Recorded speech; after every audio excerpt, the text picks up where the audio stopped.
Good morning बच्चों, एक बार आपका फिर से स्वागत है ऑनलाइन क्लासेस के अंदर। हम लोग बात कर रहे थे आपके चैप्टर नंबर 27 की। चैप्टर नंबर 27 जो है आपका चल रहा है। आज इसको पूरा करने की कोशिश करेंगे या कल वाले वीडियो में ये पूरा हो जाएगा।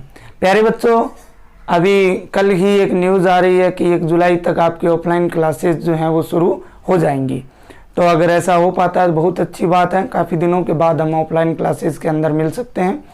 तो 27 नंबर चैप्टर जो है उसके आगे हम बात करते हैं कि जो अगला टॉपिक है हमारा, अगला संवेदनांक 2 नंबर, वो हम बात करेंगे कर्ण, या इसको कान बोला जाता है। क्या बोला जाता है?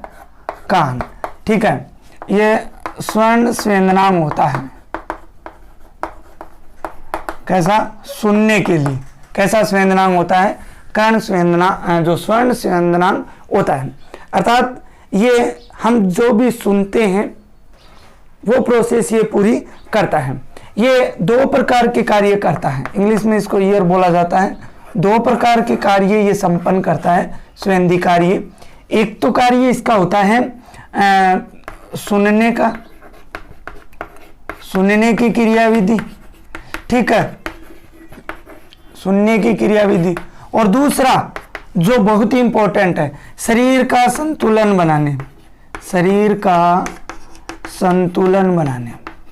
क्या बनाने में? शरीर का संतुलन बनाने में। 2 प्रकार के संवेदी कार्य ये करता है। पहला सुनने की क्रिया को पूर्ण करना और दूसरा शरीर का संतुलन बनाना। ठीक है, अब देखिए इसके अगर हम बात करते हैं आगे, तो अगर हम बात करें मनुष्य और स्तनधारियों के, मनुष्य एवं स्तनधारियों के अंदर बात करते हैं, अन्य स्तनधारियों मनुष्य के अलावा उनके अंदर अगर हम बात करते हैं तो जो कान है या कर्ण है, इसको 3 भागों में बांटा गया है। कितने भागों में बांटा गया है? 3 टाइप्स के अंदर बांटा गया है। 3 भागों के अंदर बांटा गया है। तीनों की हम विस्तार से बात जो है वो करने वाले हैं। पहला हो गया इसका एक्सटर्नल ईयर। ठीक है, दूसरा हो गया मिडल ईयर। ठीक है, और तीसरा हो गया इंटरनल ईयर। ठीक है, बाह्य कर्ण, मध्य कर्ण और जो आंतरिक कर्ण, 3 प्रकार के कर्ण जो हैं इनकी हम बात करेंगे। इसके अंदर फिर से 2 भाग हैं। कितने भाग हैं? 2 भाग हैं। इसके अंदर हम अस्थियों की बात करेंगे, फिर इसके अंदर भागों की बात जो है वो करने वाले हैं। तो सबसे पहले हम बात करते हैं किसकी? बाह्य कर्ण। किसकी बात करते हैं? बाह्य कर्ण। सबसे पहले जो एक्सटर्नल ईयर है उसकी बात हम लोग करेंगे। तो देखो बच्चों, तीनों भाग जो हैं external, middle and internal ear, तीनों की हम बात करते हैं। सबसे पहले एक्सटर्नल पार्ट पढ़ेंगे। एक्सटर्नल के अंदर 2 भाग होते हैं। कितने भाग होते हैं? एक्सटर्नल के अंदर 2 भाग जो है वो होते हैं। पहले भाग की अगर हम बात करें तो पहला भाग होता है कर्ण पल्लव और दूसरा भाग होता है बाह्य कर्ण कुहर। पहला भाग कौन सा है? कर्ण पल्लव, या इसको कर्ण पिन्ना भी बोला जाता है। ये जो आपको दिखाई दे रहे हैं, ये जो बाहर वाले कान जो आपको दिखाई दे रहे हैं, इन्हें कर्ण पल्लव या कर्ण पिन्ना कहा जाता है। याद रह जाएगा। बिल्कुल सिंपल है। ये जो होते हैं स्तनधारियों में पाए जाते हैं। किस में पाए जाते हैं? स्तनधारियों में। जो जैसे मनुष्य है, पशु हैं, उनके अंदर ये पाए जाते हैं।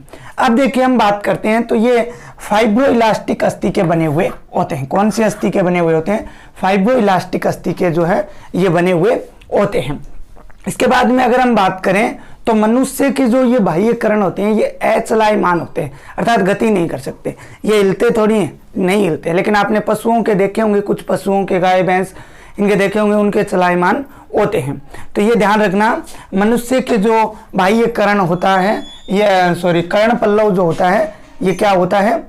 अचलायमान होते हैं। क्योंकि ये इस ओरिकुलर पेशियां जो होती हैं वो अवशेषी होती हैं। इनके अंदर ओरिकुलर पेशियां जो होती हैं वो क्या होती हैं? अवशेषी होती हैं, जिसके कारण ये अचलायमान होती हैं। इसके बाद में कर्ण पल्लव जो है आगे चलकर एक गुहा में खुलता है। उस गुहा को कोचा कहा जाता है। गुहा को क्या कहा जाता है? कोचा कहा जाता है।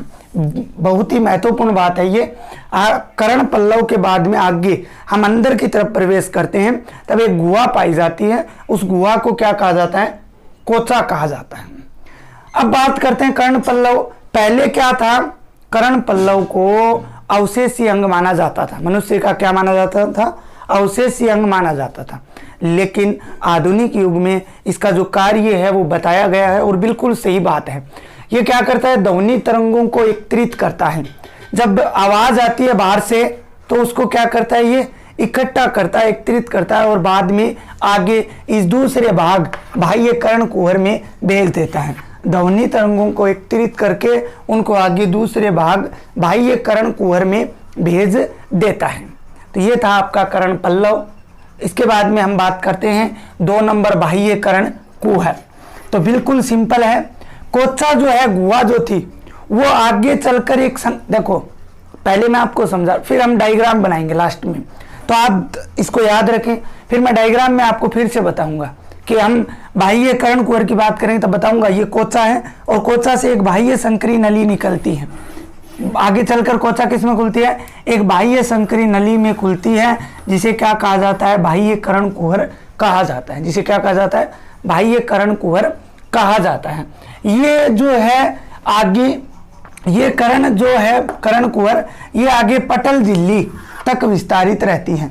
किस तक विस्तारित रहती है? पटल झिल्ली, जिसे हम कान का पर्दा कहते हैं। कई बार आप कान साफ करते हो तो आगे उस पर्दे से आगे या पर्दे तक जो है हम जिससे भी कान साफ करते हैं वो नहीं जा सकता। अगर जाता है तो हमें तुरंत पता जो है वो चल जाता है।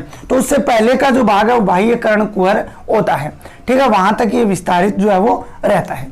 इसके बाद में बता देता हूं यहाँ पर क्या होता है। जो श्वेत ग्रंथियां होती हैं, कौन सी ग्रंथियां? श्वेत ग्रंथियां जो होती हैं वो सेरुमन ग्रंथियों में रूपांतरित हो जाती हैं। कौन सी ग्रंथियों में? सेरुमन ग्रंथियों में जो है रूपांतरित हो जाती हैं और रूपांतरित होकर ये सेरुमन ग्रंथियां जो होती हैं ये सेरुमीन या कर्ण मोम का स्राव करती हैं। किसका स्राव करती हैं? सेरुमीन या कर्ण मोम का स्राव जो है वो करती हैं। तो प्यारे बच्चों, ये था बाह्य कर्ण। बिल्कुल इजी 2 पार्ट्स हैं इसके, एक कर्ण पल्लव, एक बाह्य कर्ण कुहर। अब हम बात करते हैं मिडल ईयर की, अर्थात मध्य कर्ण की बात जो है वो करते हैं। मिडल ईयर, तो देखिए सबसे पहले तो आपको बता देता हूँ, ये जो भाग होता है बीच का भाग है, इंटरनल एंड एक्सटर्नल के बीच का भाग है, इसलिए इसको मिडल ईयर बोला जाता है। ये जो होता है ये टिम्पेनिक, एक नाम दिखाया मैंने, टिम्पेनिक बुल्ला, इसके अंदर ये बंद रहता है। किसके अंदर बंद रहता है? टिम्पेनिक बुल्ला के अंदर। हम संरचना पढ़ेंगे तो बताऊंगा आपको। टिम्पेनिक बुल्ला के अंदर बंद रहता है और एक इसके अंदर गुहा उपस्थित होती है। उस गुहा को क्या कहा जाता है? टिम्पेनिक गुहा कहा जाता है। गुहा को क्या कहा जाता है? टिम्पेनिक गुहा जो है वो कहा जाता है। इसके बाद अगर हम बात करें तो कर्ण गुहा जो होती है, ये टिम्पेनिक या कर्ण गुहा जो होती है वो घर्षणी से, किससे? घर्षणी से एक नली से जुड़ी हुई रहती है। घर्षणी के द्वारा एक, भाई यहाँ से नासा घर्षणी है, मुख घर्षणी है, उनसे क्या है? एक नली से जुड़ी हुई रहती है। उस नली को बोला जाता है फेरिंगोटिम्पेनिक नली। ध्यान से सुनना, इंपॉर्टेंट है। फेरिंगोटिम्पेनिक नली या यूस्टेचियन नलिका, यह नाम कई बार पूछा गया है। कौन सी नलिका? यूस्टेचियन नलिका कर्ण के किस भाग में पाई जाती है? तो ये मध्य भाग में स्थित होती है। कौन से भाग में? मध्य भाग में स्थित जो है वो होती है, ठीक है। इस नलिका को क्या कहा जाता है? यूस्टेचियन नलिका कहा जाता है। इसका कार्य जो इंपॉर्टेंट है, कार्य क्या है? जो कर्णपटल झिल्ली है या कान का जो पर्दा होता है, कौन होता है? कान का जो पर्दा होता है उसके दोनों ओर ये जो दाब है उसको समान बनाए रखती है। प्रेशर जो होता है उसको क्या है? इक्वल रखती है। चाहे इधर वाली साइड हो चाहे इधर वाली साइड हो, दोनों तरफ जो है उसको समान बनाए रखती है।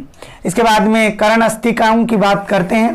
कर्ण अस्थिकाएं जो कर्णपटल झिल्ली है और इससे लेकर फेनेस्ट्रा ओवलिस तक 3 प्रकार की कर्ण अस्थिकाएं पाई जाती हैं। ये टॉपिक बहुत महत्वपूर्ण है, यहाँ से प्रश्न हर कंपटीशन एग्जाम में जो है पूछा जाता है।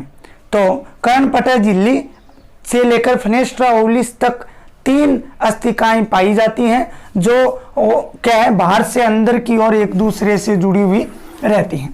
बाहर से अंदर की ओर क्या है? एक दूसरे से क्या रहती हैं? जुड़ी हुई रहती हैं। ठीक है, ये 3 प्रकार की होती हैं। कर्ण गुहा में ये कितने प्रकार की पाई जाती हैं? 3 प्रकार की पाई जाती हैं। तीनों प्रकार की हम नंबर है प्यारे बच्चों घन या मेलियस, 2 नंबर जो आपकी होती है स्थूल या इनकस, ठीक है, और 3 नंबर आपकी होती है रकाब या स्टेपीच। ज्यादातर ये इंग्लिश वाले नाम चलते हैं, मेलियस, इनकस एंड स्टेपीच। ठीक है, सबसे पहले घन या मेलियस की बात करते हैं। 1 नंबर जो है ये हथौड़े के आकार की होती है। आकार कैसा होता है? 2 बातें हम सामान्य करेंगे, इनके आकार और ये किस अस्थि के रूपांतरण से बनती हैं, इन 2 बातों की हम जो है कॉमन बात करने वाले हैं। घन या मेलियस अस्थिकाएं जो होती हैं ये हथौड़े के आकार की होती हैं और आर्टिकुलर अस्थि से बनी हुई होती हैं। कौन सी अस्थि द्वारा? आर्टिकुलर अस्थि। देखो अस्थि वाला चैप्टर है, उसमें अस्थियां जो है हम पढ़ेंगे, आर्टिकुलर अस्थियों द्वारा ये बनी हुई होती हैं। स्थूल या इनकस की बात करते हैं तो ये निहाई के आकार की होती हैं और क्वाड्रेट अस्थि के रूपांतरण से बनती हैं, के रूपांतरण से जो है ये बनती हैं। ठीक है, तीसरी है रकाब या स्टेपीज। इंपॉर्टेंट है क्योंकि ये हमारे शरीर की सबसे छोटी अस्थि होती है। शरीर की क्या है? सबसे छोटी अस्थि होती है, जो कहाँ पाई जाती है? मध्य कर्ण के अंदर उपस्थित होती है। कई बार ये प्रश्न भी पूछा गया है कि शरीर की सबसे छोटी अस्थि कहाँ स्थित होती है, तो मध्य कर्ण के अंदर उपस्थित होती है। ये घोड़े के जिन के रकाब की होती है। कैसी होती है? घोड़े के जिन जो होती है उसके रकाब के जैसी ये होती है। हायोमैंडिबुलर अस्थि द्वारा इसका रूपांतरण होता है, से इसका क्या होता है? रूपांतरण होता है, उससे ये बनती है। ठीक है, तो 3 बात की हमने, घन या मेलियस हथौड़े जैसी, स्थूल निहाई जैसी, रकाब या स्टेपिस घोड़े की जिन की रकाब जैसी। घन या मेलियस आर्टिकुलर अस्थि के रूपांतरण से, स्थूल या इनकस क्वाड्रेट अस्थि के रूपांतरण से, और रकाब या स्टेपिस जो है वो हायोमैंडिबुलर अस्थि के रूपांतरण से बनती है। अब इन तीनों की हम बात करते हैं तो ये तीनों जो है सामान्य स्थिति में कर्ण गुहा से जो दीवार होती है कर्ण गुहा की उससे लटकी हुई रहती हैं। कर्ण गुहा की जो दीवार होती है उससे तीनों जो है सामान्य स्थिति में लटकी हुई रहती हैं। ठीक है, बाहर से अंदर की ओर ये लटकी रहती है। मेलियस जो होती है ये कर्ण गुहा की दीवार से और साथ में एक टेंस टिपेनिक पेशी होती है मजबूत, उससे जुड़ी हुई रहती है। ठीक है, टेंस टिपेनिक पेशी जो मजबूत होती है उससे ये जुड़ी हुई रहती है और जिसके कारण जो है ये तनी हुई रहती है। तो प्यारे बच्चों इस प्रकार से हमने जो है तीनों अस्थिकाओं आंतरिक कर्ण की बात करते हैं। तो प्यारे बच्चों तीसरा जो ये लास्ट है आपका, ये जो होता है टेम्पोरल अस्थि की गुहा में स्थित होता है। कहाँ स्थित होता है? टेम्पोरल अस्थि की गुहा में ये स्थित रहता है, जिसे हम अस्थि गहन कहते हैं। जिसे क्या बोला जाता है? अस्थि गहन बोला जाता है। टेम्पोरल, टेम्पेनिक पीछे गुहा की बात की, लेकिन टेम्पोरल अस्थि एक अलग है। टेम्पोरल अस्थि की गुहा में ये स्थित होता है जिसे अस्थि गहन कहा जाता है। इसमें 2 भाग होते हैं, एक तो कोकिलिया और एक वेस्टिबुल। एक तो कोकिलिया और एक वेस्टिबुल। इंग्लिश वाले शब्द भी आपको याद रखना, अर्थात पहला कर्णावृत और दूसरा परगाहन। दोनों ही इंपॉर्टेंट भाग है क्योंकि मध्य कर्ण ही महत्वपूर्ण है, आंतरिक कर्ण है वो ही सबसे महत्वपूर्ण भाग होता है। क्यों होता है? अभी हम इसको पढ़ेंगे कि जो कर्णावृत है ये एक लंबी कुंडलित संरचना होती है। कुंडलित का मतलब होता है इस प्रकार से, लंबी कुंडलित संरचना होती है। अर्थात आपने शंख देखा होगा तो कुछ शंख की तरह इसमें कुंडलियां होती हैं। किसकी तरह कुंडलियां होती हैं? शंख की तरह इसमें कुंडलियां होती हैं। ये जो कुंडलन इसका होता है कर्णावृत का, ये 2.5 चक्कर पूर्ण करता है। लगभग कितने चक्कर पूर्ण करता है? 2.5 चक्कर जो है वो पूर्ण करता है। इसके बाद अगर बात करें तो इस कर्णावृत के भीतरी जो गुहा है उनकी जो झिल्लियां हैं वो 3 समांतर नालों में विभाजित होती हैं। कितने नालों में? 3 समांतर नालों में विभाजित रहती हैं।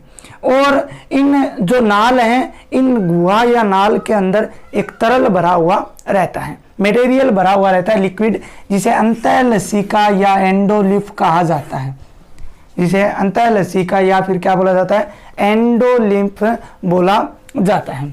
इसके बाद प्यारे बच्चों बात करते हैं तो इन नालों के बीच बीच में स्वेंदी कोशिकाएं का एक क्षेत्र पाया जाता है। स्वेंदी कोशिकाओं का क्या पाया जाता है? क्षेत्र पाया जाता है। स्वेंदी कोशिकाओं युक्त एक क्षेत्र पाया जाता है जिन्हें क्या कहा जाता है? कार्टिरोम अंग कहा जाता है। इंपॉर्टेंट, शायद परीक्षा में आया हुआ है, कार्टिरोम अंग क्या है? तो जो तीन समांतर कोकिलिया के अंदर तीन समांतर नाल होती हैं, उनके बीच में तरल भरा हुआ रहता है एंडोलिम्फ, और उनके बीच में स्वेंदी कोशिकाओं युक्त क्षेत्र होता है जो सुनने का कार्य करते हैं। किसका कार्य करते हैं? सुनने का कार्य करते हैं, जिन्हें कार्टिरोम अंग कहा जाता है। इन पे जो है अगर हम बात करें, स्वेंदी रोम भी जो है वो भी उपस्थित रहते हैं। किस पे?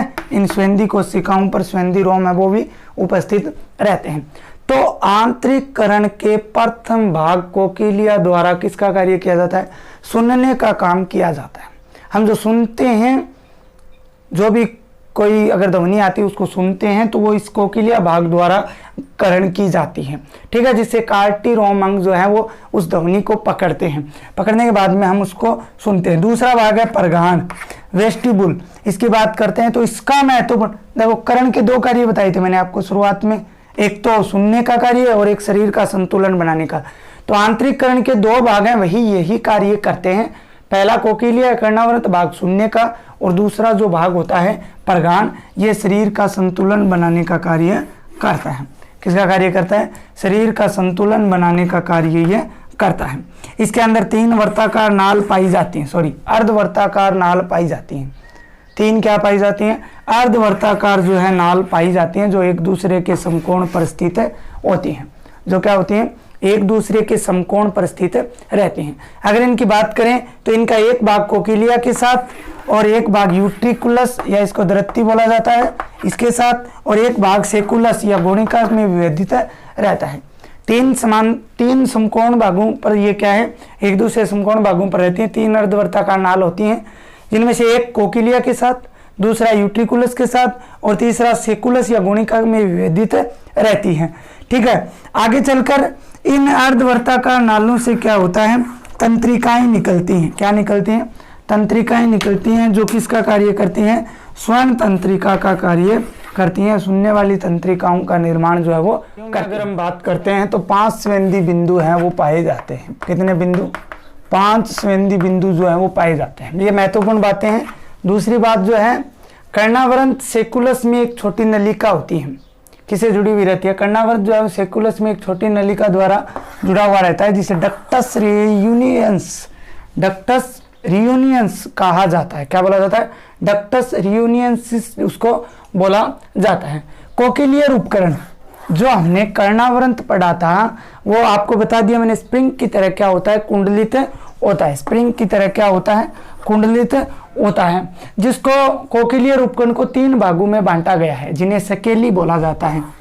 क्या बोला जाता है? सकेली बोला जाता है। प्रथम भाग होता है स्केला वेस्टिबुली, दूसरा होता है स्केला मीडिया, तीसरा होता है स्केला टिम्पेनी। स्केला वेस्टिबुली की बात करते हैं प्रगाढ़ नलिका की, तो ये जो है पृष्ठवर्ती कक्ष होता है, जिसमें पेरिलिम्फ जो है वो भरा हुआ रहता है, या परिलसिका जो है वो भरा हुआ रहता है। दूसरा होता है स्केला मीडिया, ये मध्य का भाग होता है और इसके अंदर एंडोलिम्फ जो है वो भरा हुआ रहता है। इसे कोकुलियर नलिका भी कहा जाता है। अब देखिए, एक तो स्केला वेस्टिबुली और एक स्केला मीडिया, इन दोनों के बीच में एक झिल्ली पाई जाती है। उस झिल्ली को क्या बोला जाता है? रिसर्नस झिल्ली कहा जाता है। क्या कहा जाता है? रिसर्नस झिल्ली जो है वो बोला जाता है। इसके बाद में प्यारे बच्चों है लास्ट स्केला टिम्पेनी, इसमें पेरिलिम्फ जो है वो भरा हुआ रहता है। यह अधरवर्ती, ये पृष्ठवर्ती, स्केला वेस्टिबुला पृष्ठवर्ती, स्केला मीडिया मिडल पार्ट, और स्केला टिम्पेनी जो होता है ये अधरवर्ती स्थान जो होता है। इनके अंदर परी, एंडो एंड पेरिलिम्फ जो है वो भरा हुआ रहता है। ठीक है, तीनों की हमने बात जो है वो कर ली।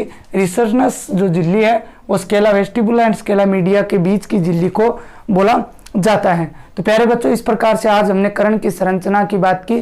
कल हम इसकी बात करेंगे, इसकी संरचना की, साथ में इसके रोगों की, और साथ में त्वचा और जो जीभ है उनकी भी बात हम लोग करेंगे। आज के लिए इतना ही। कल वाला जो है लास्ट 5वें पार्ट में ये चैप्टर जो है आपका पूरा हो जाएगा।